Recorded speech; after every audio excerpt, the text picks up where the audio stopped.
John. We got a telegram from some lady friend of yours, a Bonnie something or other. Something you ain't telling me? Bonnie McFarlane. She's a friend. Saved my life when I went after Bill and nearly got myself killed again. Oh, and now you two's in the habit of sending each other letters. How very nice. It weren't nothing like that. What's it say? I don't know. I can't... Well, you know I can't read. Give it here. You read that thing out loud?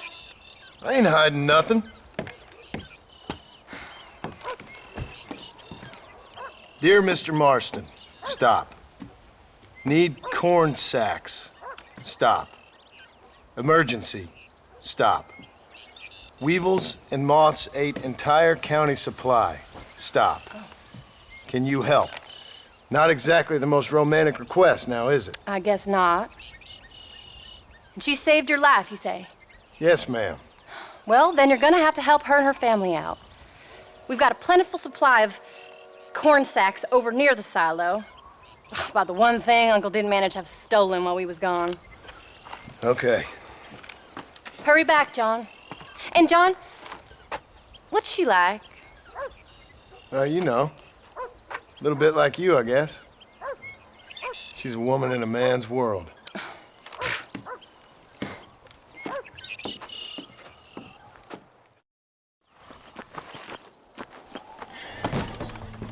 John, wait!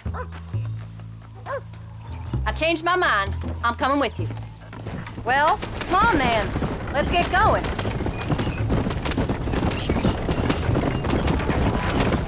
I don't think I can let you go off again without me. Fair enough. I'm glad of the company. You only had to ask. Ask? I was waiting for you to ask me. I thought you'd want to keep an eye on the fort. Oh, while you were off supporting with cowgirls in the next county? I don't think so, John Marston. You only just got home. That Jack's seen enough of me for a lifetime. So, is she married? Is Bonnie McFarlane? No. What does she look like? I don't know. Pretty normal, I suppose. Normal? What? Normal like me? No. Normal as in 2 eyes, mouth, nose, that kind of normal. Aren't we headed for Hennigan's Stead? Besides, ain't no woman fine as you. A little flattery.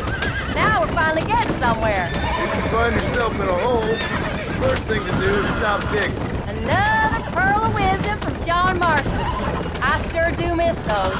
I never took you for the jealous type, Abigail. I ain't jealous so much as curious. You heard what she wrote. It's just some corn. She saved my life, and she was decent enough to me, so I owe her this much at least. How did she save your life anyway? She found me half dead on the side of the road and took me to the doctor. Most folks would have left me there. Half dead from what? Bill didn't take so kindly to me visiting unannounced. Bill never did like surprises. How was he? Same as he was when we left.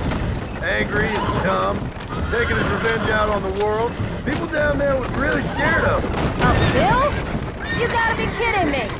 He was only frightening if he was afraid of film fools. Bill weren't so bad, but when Dutch went crazy, Bill took it hard. For a while, we all thought we found something right. Better way to live, but it was just a lie. So you saw before they did. Maybe. But they was still kind of a family. A family that left you for dead.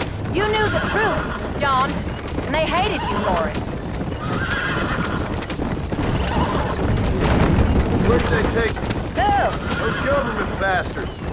Where did they hold you and Jack?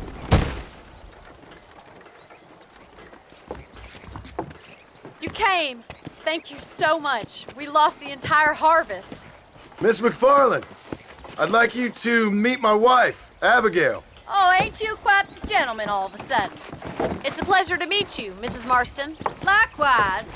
Thank you for saving my husband's life, and for teaching the miserable old goat some manners, among other things. I didn't teach him anything. I know better than to try to change a man. You should meet my father. Oh, people can change, Miss McFarlane.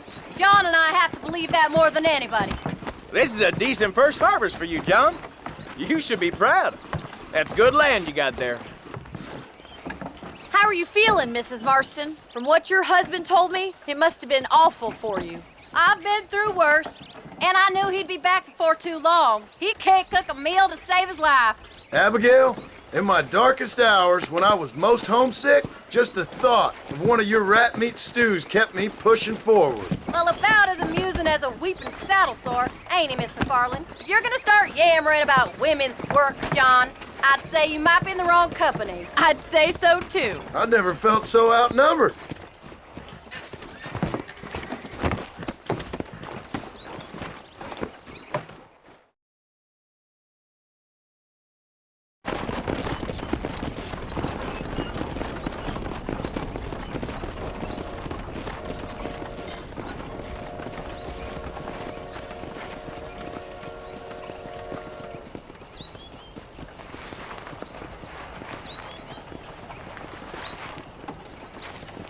Ma'am?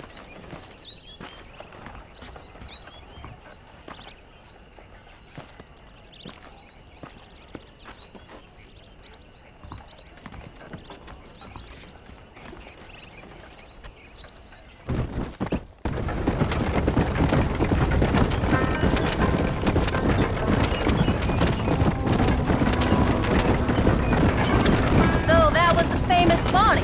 That was her, all right. She's pretty. She's normal, like I said. Where are you going? This isn't the way home. Well, you always wanted to be a rancher. I'd have thought she'd be just your thing. The perfect rancher's wife, if I ever saw one. I already got a rancher's wife. I'm only teasing.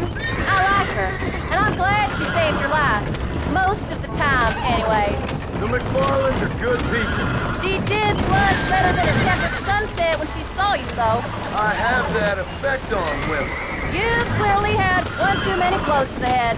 You ain't wrong about that, Mrs. Marston. That's quite a ranch they got there. That'll be us someday. As soon as we get back on our feet. I don't know, John. How many times can we start again? An outlaw and a working girl. We ain't exactly farmers. We are now. Forget that life. It's over. Do you really believe that? We have to. It's the only way we'll ever have a future. The life we led, that doesn't go away. It's never over. You think those government men are just gonna leave us alone now? The whole gang's dead. I did what they asked. And that's it? The last time forgiven? We're back together, ain't we? Until they decide you owe them something else. Sometimes I think I was the stupid one for believing I could get out. Maybe Dutch, Bill, and Javier were just being honest with themselves. You ain't perfect, John, and I sure ain't. But you're better than they are, than they were. Maybe we can't change, but we gotta try, for Jack's sake. Even if we have to start again 100 times. It's better than going back to what we were. Let's go. How's Jack doing? Angry, upset. He's been through a lot. I hope he's gonna be all right. It's gonna take time. For a while, his world was safe. Normal, even.